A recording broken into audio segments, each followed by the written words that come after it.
मुकेश अंबानी न केवल इंडिया के बल्कि विश्व के भी सबसे शक्तिशाली व्यापारियों में से एक हैं। ये इस वक्त रिलायंस इंडस्ट्रीज लिमिटेड के चेयरमैन और एमडी के रूप में कार्य कर रहे हैं और इनकी ये कंपनी विश्व की सबसे फेमस कंपनियों में से एक है। अंबानी के पास कितनी संपत्ति है, इस बात का अनुमान इस चीज से लगाया जा सकता है कि इनकी कुल संपत्ति से 20 दिनों तक भारत सरकार हमारे देश को चलाने का खर्चा उठा सकती है। मुकेश अंबानी एक कामयाब व्यापारी होने के साथ साथ कई तरह की चैरिटी से भी जुड़े हुए हैं और इनकी पत्नी भी कई तरह की चैरिटी के कार्य करती हैं। मुकेश अंबानी के अलावा इनकी बेटी और बेटे द्वारा भी अब इनका व्यापार संभाला जा रहा है। मुकेश अंबानी एक भारतीय उद्योगपति और रिलायंस इंडस्ट्रीज के अध्यक्ष तथा प्रबंध निदेशक हैं। अकूत निजी संपत्ति के मालिक मुकेश भारत के सबसे अमीर व्यक्तियों की सूची में शामिल हैं। इसके साथ साथ वे दुनिया के सबसे धनी व्यक्तियों में भी शामिल हैं। रिलायंस इंडस्ट्रीज भारत में निजी क्षेत्र की सबसे बड़ी तथा फॉर्च्यून 500 कंपनी है। वे दुनिया की सबसे महंगी जायदाद मुंबई स्थित एंटिल्ला में रहते हैं। मुकेश रिलायंस के संस्थापक स्वर्गीय धीरूभाई अंबानी के पुत्र और रिलायंस अनिल धीरूभाई अंबानी ग्रुप के अध्यक्ष अनिल अंबानी के बड़े भाई हैं। मुकेश के रिलायंस इंडस्ट्रीज का कारोबार रिफाइनिंग, पेट्रोकेमिकल, तेल, गैस और रिटेल जैसे क्षेत्रों में फैला हुआ है। उद्योग धंधे के साथ साथ वे इंडियन प्रीमियर लीग IPL के अंतर्गत आने वाली cricket team Mumbai Indians 2020 team के भी मालिक हैं। सन 2012 में फोर्ब्स ने उन्हें दुनिया के सबसे अमीर स्पोर्ट्स ओनर्स की सूची में स्थान दिया। अपनी कंपनी के अलावा मुकेश अंबानी अलग-अलग समय पर विभिन्न समितियों के सदस्य, अध्यक्ष तथा प्रतिष्ठित कंपनियों के बोर्ड पर भी रहे हैं। मुकेश अंबानी अपने परिवार के साथ दक्षिण मुंबई स्थित अपने 27 मंजिली इमारत एंटीलिया में रहते हैं। इसे दुनिया का सबसे महंगा मकान माना जाता है। लगभग 600 कर्मचारियों का दल इस इमारत की देखरेख में जुटा रहता है। इसके नाम अटलांटिक ओशियन स्थित इसी नाम के एक पौराणिक टापू पर रखा गया है। 1980 में इंदिरा गांधी की भारतीय सरकार ने PFY पॉलिस्टर फिलामेंट यार्न को खोला ताकि प्राइवेट क्षेत्र विकसित हो सके। तभी धीरूभाई अंबानी ने लाइसेंस के लिए आवेदन किया ताकि वे एक PFY प्लांट खोल सके। उस समय उस क्षेत्र में टाटा, बिरला और 43 दूसरी कंपनियों से कड़ी टक्कर के बावजूद वह लाइसेंस धीरूभाई को दिया गया। अपने इस PFY प्लांट को आगे बढ़ाने के लिए धीरूभाई को किसी की मदद की जरूरत थी, इसलिए उन्होंने स्टैनफोर्ड यूनिवर्सिटी में पढ़ रहे बेटे मुकेश अंबानी को अपनी मदद के लिए बुलाया। इन्होंने अपनी स्कूली शिक्षा मुंबई शहर के हिलक्रेंज हाई स्कूल से हासिल की हुई है, जबकि इन्होंने अपनी ग्रेजुएशन की पढ़ाई केमिकल इंजीनियरिंग विषय में मुंबई के रसायन प्रौद्योगिकी संस्थान से की हुई है। अपनी ग्रेजुएशन की पढ़ाई करने के बाद आगे की शिक्षा हासिल करने के लिए इन्होंने अमेरिका के स्टैनफोर्ड यूनिवर्सिटी में दाखिला लिया था। हालांकि इन्होंने बीच में ही अपनी ये पढ़ाई छोड़ दी थी और वापस भारत में आकर अपने पिता का बिजनेस ज्वाइन कर लिया था। मुकेश अंबानी का जन्म जिस वक्त हुआ था उस वक्त इनका परिवार इतना अमीर नहीं हुआ था और ये अपने परिवार के साथ 2 रूम के बेडरूम में रहा करते थे। मुकेश अंबानी को इनका व्यापार इनके पिता से विरासत में मिला हुआ है और ये काफी अच्छे तरीके से अपने पिता का ये व्यापार संभाल रहे हैं। मुकेश अंबानी 18 वर्ष की आयु में ही अपने पिता के साथ मिलकर उनका व्यापार संभालने लगे थे। कहा जाता है कि जब ये 18 साल के थे तब इनको इनके पिता धीरूभाई अंबानी ने अपनी कंपनी रिलायंस इंडस्ट्रीज के बोर्ड मेंबर में शामिल कर लिया था। मुकेश अंबानी के पिता की मृत्यु के बाद उनका व्यापार उनके 2 बेटों के बीच में बांट दिया गया था और इस वक्त से ये भाई अपना अपना व्यापार अलग-अलग संभाल रहे हैं। बाद में मुकेश ने रिलायंस पॉलिस्टर में मदद करना बंद कर दिया और 1981 में फिर रिलायंस पेट्रोलियम रसायन को शुरू किया गया और मुकेश अंबानी ने रिलायंस इंफोकॉम लिमिटेड, अभी रिलायंस कम्युनिकेशन लिमिटेड की स्थापना की, जिसका मुख्य उद्देश्य भारत के जानकारी और कम्युनिकेशन तंत्रज्ञान क्षेत्र में ध्यान देना था।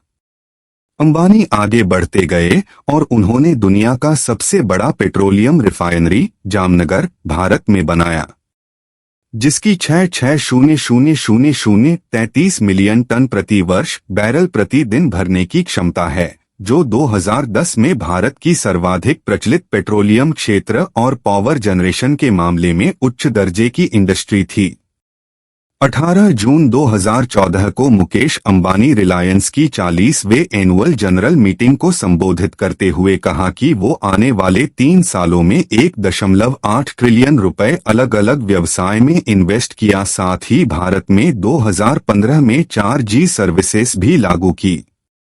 जिस वक्त ये अपनी MBA की पढ़ाई स्टैनफोर्ड यूनिवर्सिटी से कर रहे थे, उसी वक्त इनके पिता को भारत सरकार से पॉलिएस्टर फिलामेंट यार्न के विनिर्माण से जुड़ा हुआ लाइसेंस मिला था। ये लाइसेंस मिलने के बाद धीरू भाई अंबानी पॉलिएस्टर फिलामेंट यार्न का प्लांट खोलने के कार्य में लग गए थे और इसी बीच धीरू भाई ने मुकेश को भी अमेरिका से भारत बुला लिया था ताकि वो भी इस कार्य में उनका साथ दे सकें। अपने पिता के साथ मिल मुकेश ने सफलतापूर्वक ये प्लांट खोला था और इस प्लांट के शुरू होने के बाद उन्होंने वापस जाकर अपनी पढ़ाई पूरी करने की जगह अपने पिता के व्यापार को बढ़ाने का निर्णय लिया था और भारत में ही रुक गए थे। भारत में रुकने के बाद मुकेश अपने पिता के साथ मिलकर रिलायंस कंपनी का कार्य संभालने में लग गए थे और धीरे धीरे इनकी company energy, petrochemicals, textiles, natural resources, textiles और टेलीकम्युनिकेशंस के क्षेत्र में भी कार्य करने लगी थी। वर्ष 2002 में धीरू भाई अंबानी का निधन होने के बाद इनकी कंपनी रिलायंस को 2 ग्रुप में बांट दिया गया था, जिसमें से एक ग्रुप मुकेश अंबानी को दिया गया था और उस ग्रुप का नाम मुकेश अंबानी ने रिलायंस इंडस्ट्रीज लिमिटेड रखा था। वहीं अनिल अंबानी को मिले दूसरे ग्रुप का नाम अनिल ने रिलायंस अनिल धीरूभाई अंबानी रखा था। इनके पिता ने नीता को अपने पुत्र के लिए चुना था और इन्होंने नीता को सबसे पहले एक महोत्सव में नृत्य करते हुए देखा था और वो उनको काफी पसंद आ गई थीं। इस महोत्सव के कुछ टाइम बाद धीरू भाई अंबानी ने नीता को कॉल कर उनको अपने दफ्तर आने का निमंत्रण दिया था। हालांकि जब उन्होंने नीता को फोन किया था तो पहले नीता को लगा कि कोई उनको परेशान करने के लिए टेलीफोन कर रहा है। कहा जाता है कि जब धीरू भाई ने नीता को टेलीफोन किया था और उनको जब बताया था कि वो कौन हैं, तो इसके जवाब में उन्होंने रिलायंस ग्रुप के मालिक को उल्टा जवाब देकर कि वे एलिजाबेथ बोल रही है, फोन कट कर दिया था। हालांकि जब नीता के पिता ने धीरू भाई से टेलीफोन पर बात की तो नीता को यकीन हो गया कि सच में ही धीरू भाई अंबानी ने उन्हें फोन किया है।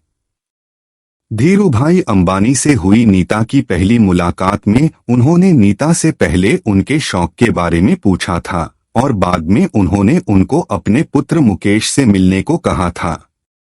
वहीं जब नीता सबसे पहले मुकेश से मिली थी तो मुकेश ने काफी साधारण व्हाइट रंग की टी-शर्ट और जीन्स पहन रखी थी। कुछ मुलाकातों के बाद मुकेश ने गाड़ी में नीता के सामने विवाह करने का प्रस्ताव रखा था।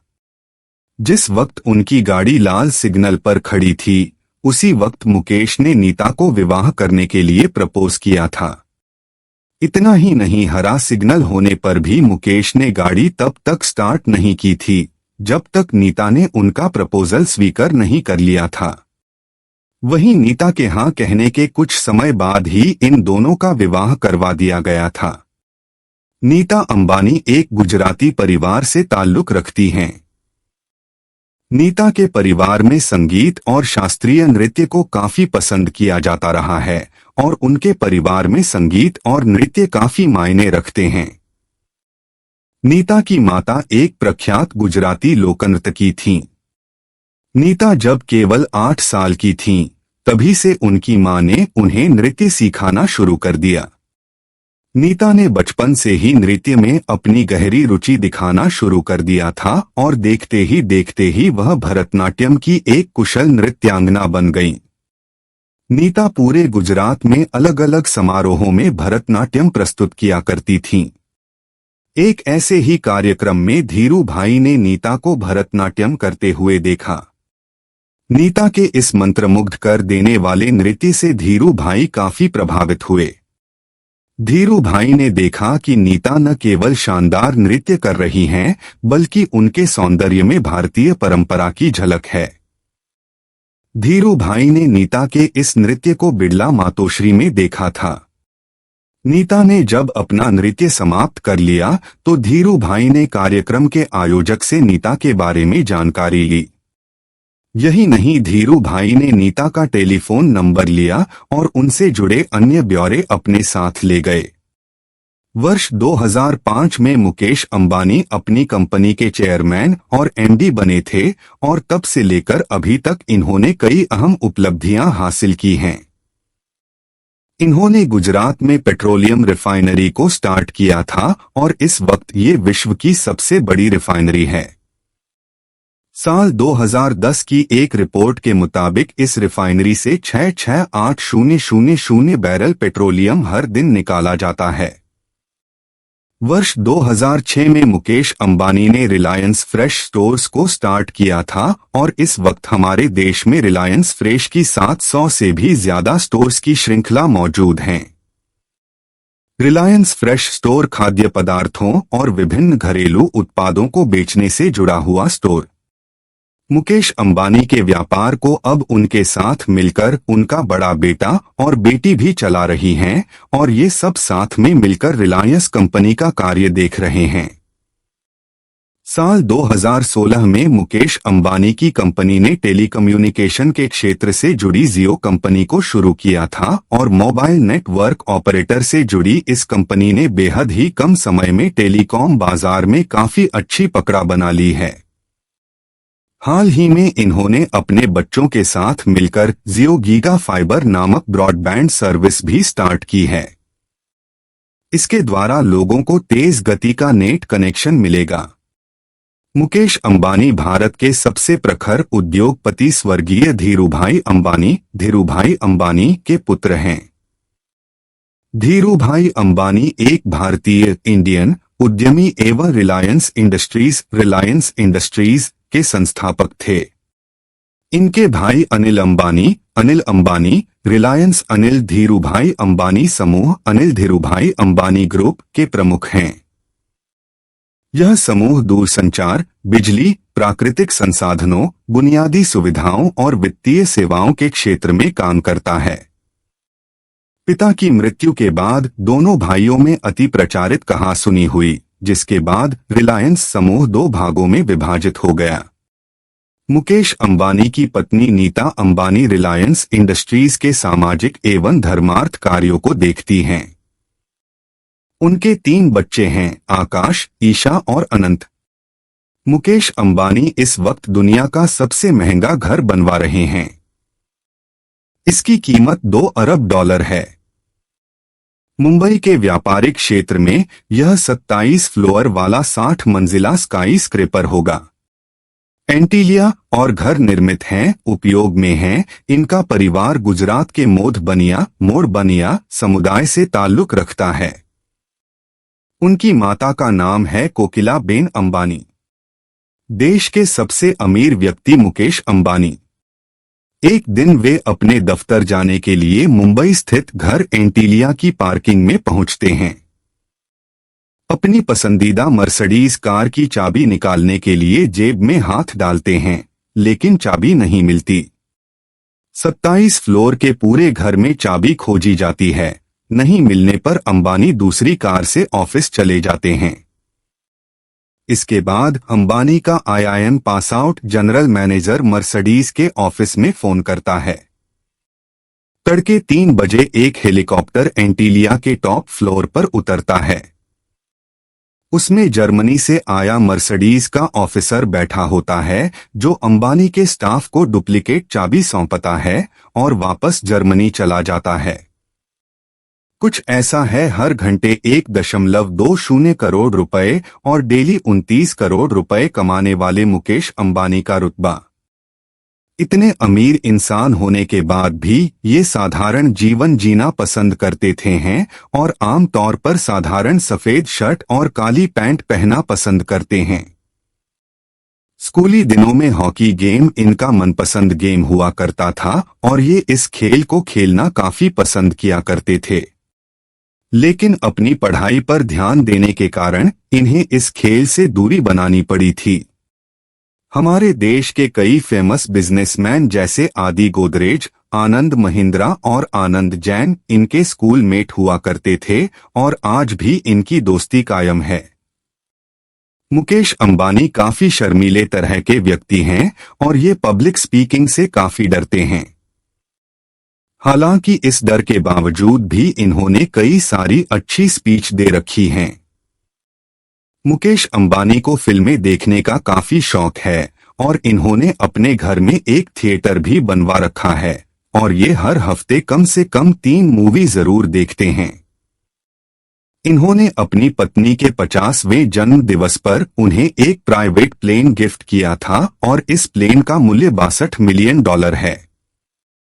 मुकेश अंबानी भारत के केवल एक ही ऐसे व्यापारी हैं जिन्हें सरकार द्वारा जेड सिक्योरिटी दी गई है और हर वक्त ये सिक्योरिटी के साथ ही चलते हैं।